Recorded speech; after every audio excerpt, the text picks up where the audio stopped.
delight then to have another Hollywood legend with us to talk about her first meeting with Cole Porter. Ladies and gentlemen, one of my favorites, June Allyson.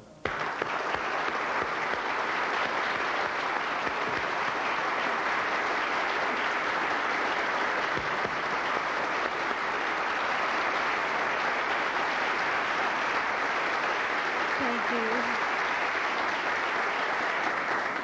Now, Cole Porter had something to do with your whole career. Am I right about this here? Well, yes, actually, he did. Right. He gave me my first job. Really? Yes. How did that happen? Well, it was very strange. Okay. When I was a kid, I used to cut school to go and see Fred Astaire and Ginger Rogers in the movies. They were my idols, and I knew that someday I would dance with Fred Astaire. And I used to brag to all of my friends that I could dance just as well as Ginger Rogers.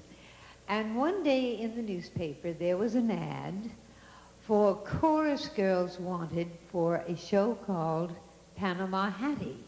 And having never been to an audition before, I walked into this huge empty theater with about 50 or maybe 75 other little kids there.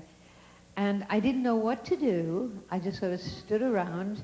Well, finally, they called my name. And I walked up to the pit, and I stood there, and he said, may I have your music? And I said, well, I don't have any music. And he said, oh, well, what would you like to sing? And I said, what do you know? And he said, well, I know about everything.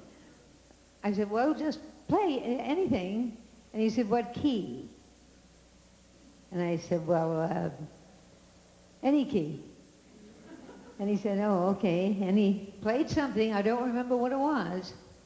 And I sang a few little bars, and I danced up and down a little bit. And a voice way in the back of the theater said, please, thank you very much. And I left.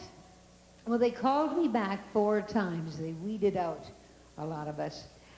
And my 4th time back, I walked up to the pit again, and I stood there, and I started to sing my little song, and the voice way in the back of the theater said, please, you've got to hire this kid, because if you don't, she's going to come back and sing, and I can't stand it.